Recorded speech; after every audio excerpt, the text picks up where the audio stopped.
مساء الخير عليكم. نتمنى ان انتوا تكونوا بخير، ونتمنى ان ينال مضمون الحلقة اعجابكم.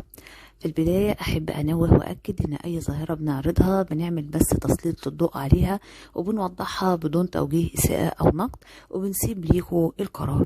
هدفنا التوعية وعرض الوجه الاخر للظاهرة. والنهاردة عايزين نعرف مع بعض، هي الوحدة اختيار ولا اجبار؟ وايه مخاطرها وايه منافعها؟ ويلا بينا نبدأ حلقتنا بإذن الله. يعني ايه وحدة؟ الوحدة ده شعور طبيعي بيحس بيه شخص معين لما بيبقى لوحده ومش عايز يتواصل مع اي حد، وانه بيبقى غير قادر على تكوين علاقات اجتماعية مع الاخر. بس لازم نعرف ان دي حالة جوه نفس الشخص ده وجوه دماغه، مش بشكل معلن. عشان كده بنلاقي اشخاص وحيدين بالرغم من تواجدهم مع الاخر. يعني بيبقى واحد يحس ان هو لوحده وفي ناس حواليه، والناس دول مقربين، يعني مثلا اهله اصدقائه اصحابه، بس هو حاسس برضو بالوحدة.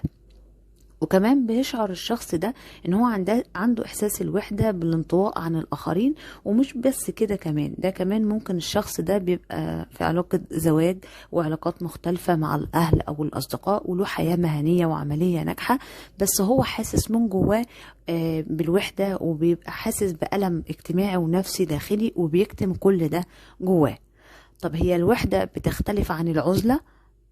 طب احنا عرفنا الاول يعني ايه وحدة، نعرف يعني ايه عزلة عشان نعرف الاتنين حاجة واحدة ولا الاتنين حاجتين مختلفتين.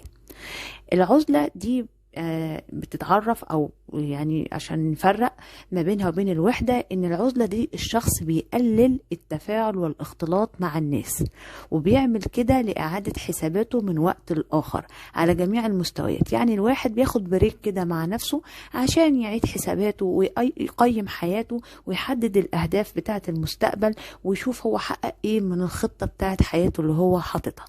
يعني العزلة دي بتبقى نتيجة موقف مثلا مفاجئ اتعرض له شخص معين، أو ظرف معين هو اتعرض له، أو بمعنى آخر إن الواحد بيحب يفصل شوية كده علشان يعيد حساباته ويهيئ نفسه ويحط ايه خطط جديدة ونتيجة المواقف والظروف اللي بيتعرض ليها.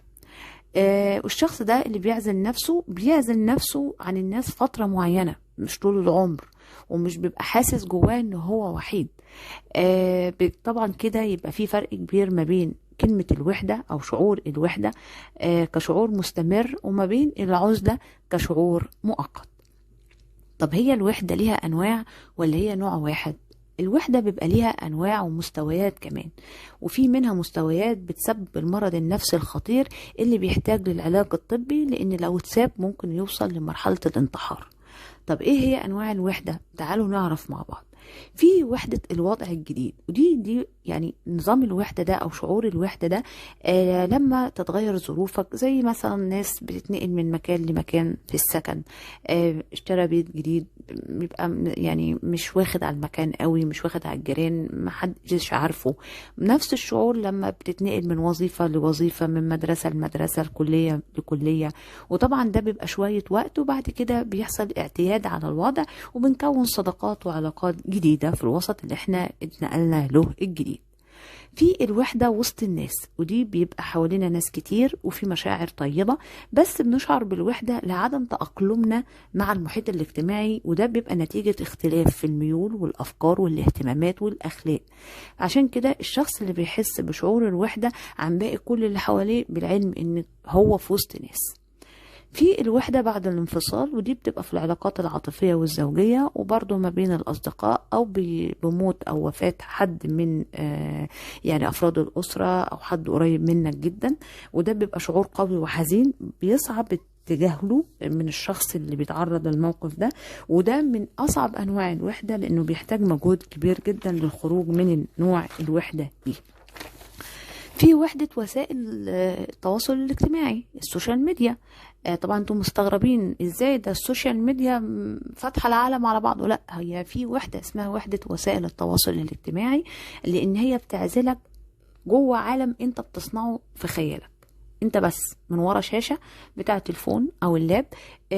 انت بتصنع عالم معين، فانت بتبقى وحيد الشخصية دي، وحيد العالم اللي انت بنيته لنفسك من ورا الشاشة بتاعة التليفون او اللاب. في وحدة العمل، ودي نتيجة اختلاف السلوك والتربية والطباع والبيئة، وده كله يعني بيودينا ان مبقاش في تواصل مع الزملاء في العمل، وبالتالي مفيش علاقات اجتماعية، ويبقى انت واصل لمرحلة ان العمل ده مصدر رزق، فانت بتروح بتقدم تاسكس معينة في اضيق الحدود، يبقى مفيش تعاملات علشان انت مش عايز مشاكل مع الاشخاص اللي حواليك في العمل نتيجة الاختلافات اللي احنا لسه قايلينها.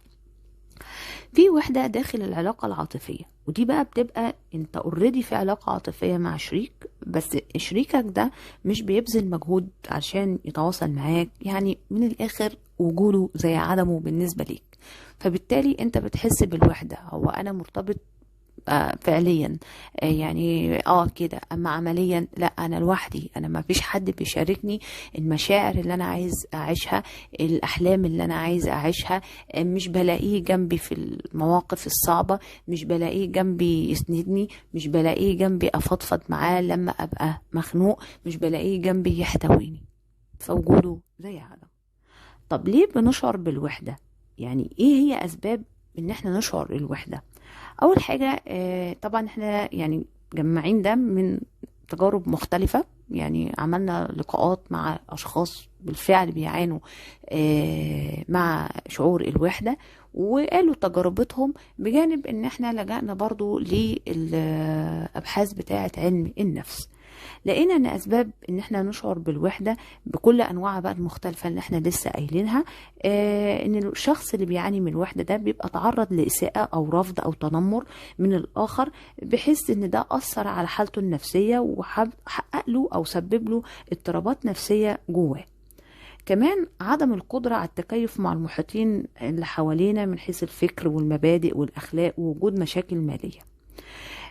فقدان شخص عزيز، وخصوصا ده لو بالوفاة، لان كلمة فقدان دي بيبقى لها معاني كتير، يعني ممكن افقدك يعني اخد منك موقف وانت لسه حية ترزق على وجه الارض، غير ان انا افقدك ان انت تكون اتوفيت فما بقتش موجود اصلا. يعني التعايش مع المشاكل الصحية سواء البدنية او النفسية، الفشل في إنشاء علاقات قوية بأنواعها المختلفة بتكون ناجحة على جميع المستويات، الانفصال والطلاق ما بين الآباء والأمهات سواء طلاق رسمي أو انفصال داخل البيت الواحد، ده بدوره بيأثر على نسبة الاحتواء، وان مبقاش في احتواء لان الاسرة بتبقى مفككة من الصغر بقى على الاطفال والابناء، وبالتالي علشان الاطفال والابناء دول لما بيتربوا في وسط اسرة منفصلة مبقاش هم عارفوا حاجة اسمها الترابط الاسري الحقيقي، وبالتالي ده بيخلي عندهم شعور بالوحدة.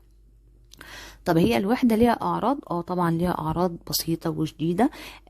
أول حاجة الأعراض البسيطة اللي بتكون في صورة إن الشخص الوحيد بيحس إن هو مهمل، بيبقى نفسه مشتاق إن يكون له سند ورفيق وصديق، بيشعر بالتعب والإرهاق من التفاعلات الاجتماعية، دايما حاسس بعدم أمان، ودايما يعني يبقى حبيس الماضي وذكريات الماضي في فترة من فترات حياته اللي كان مبسوط فيها، وحاسس بقى بكل الحاجات اللي فائدها سواء الأمان أو الاشتياق أو إن هو كان مستقر اجتماعيا.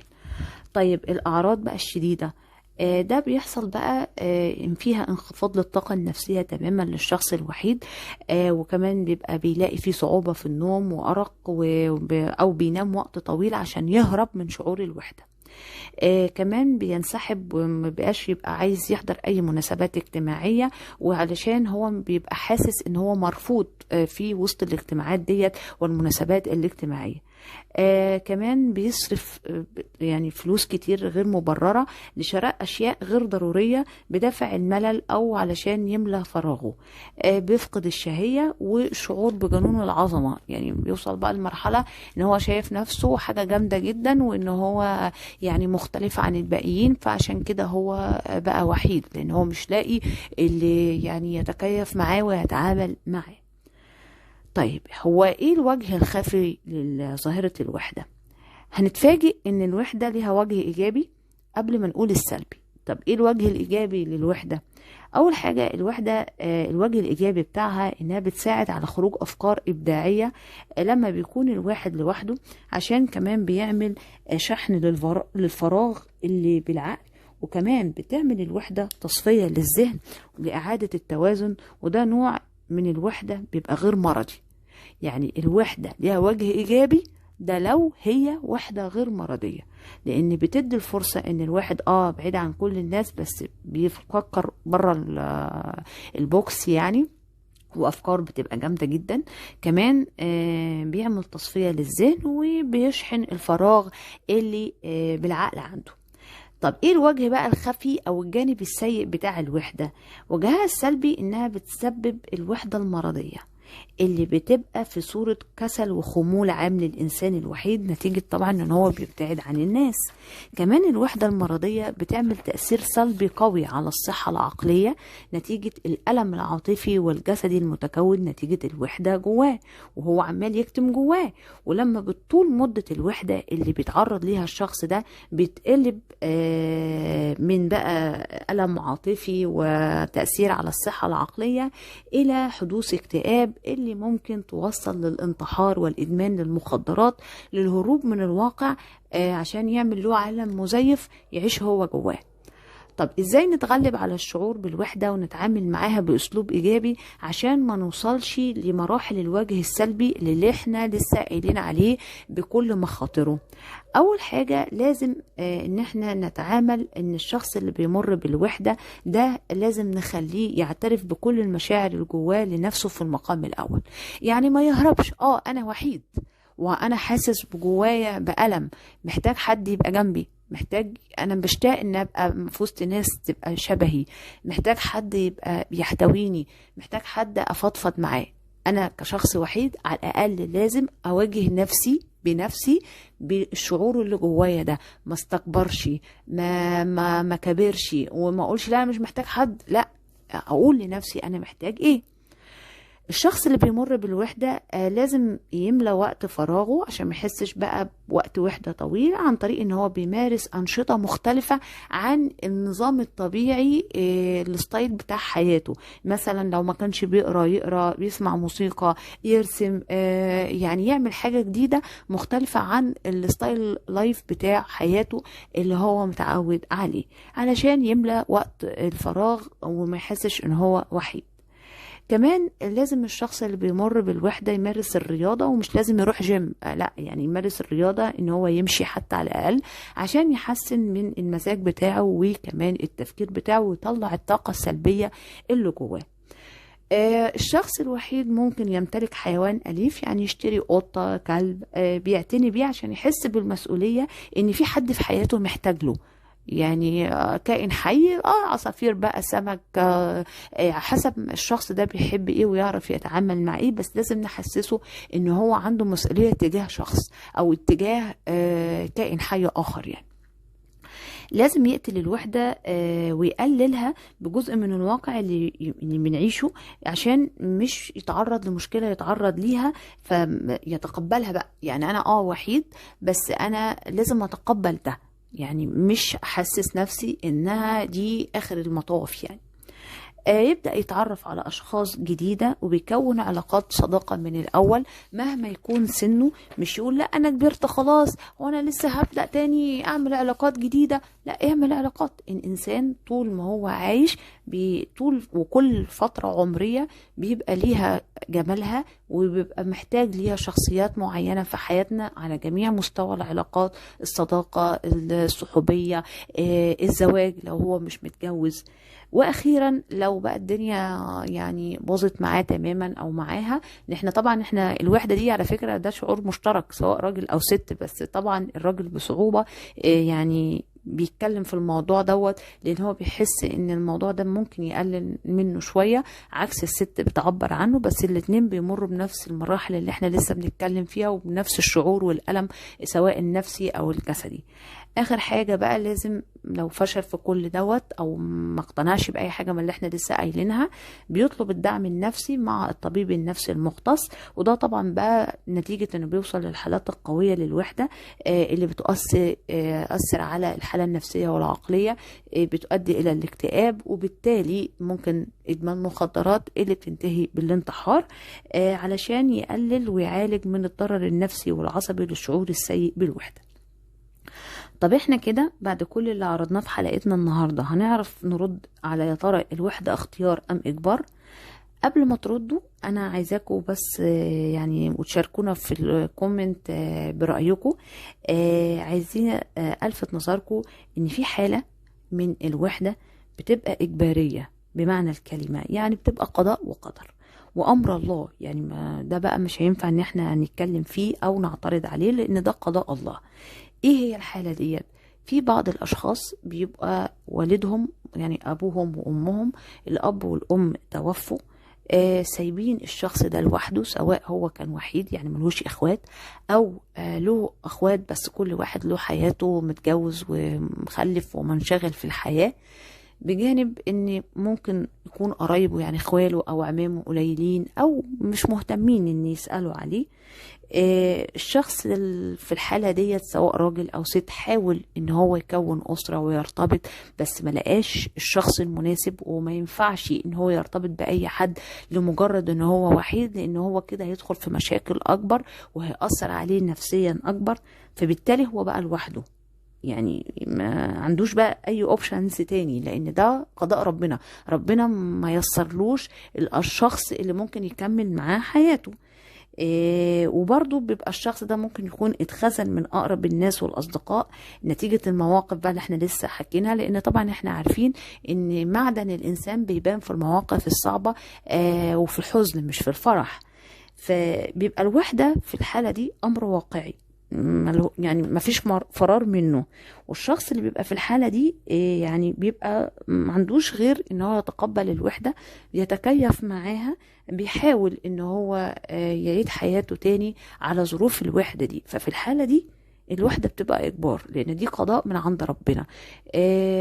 فأنا عايزاكم وانتوا بتجاوبونا على سؤال الوحدة إجبار ولا اختيار، عايزاكم تشاركونا بتجربتكم لو حد يعني لا قدر الله يعني مر بشعور الوحدة بأي مراحل أو بأي نوع من أنواع الوحدة، ولو برضو حد مر بنوع الوحدة الإجباري اللي احنا لسه قايلينه. بكده نكون خلصنا حلقتنا، ونتمنى أن ينال إعجابكم محتوى الحلقة، ولا تنسوا الاشتراك بقناتنا وصفحتنا على الفيسبوك واللايك والشير وتفعيل الجرس ومشاركتكم بالكومنت، وأشوفكم على خير في الحلقة القادمة بإذن الله.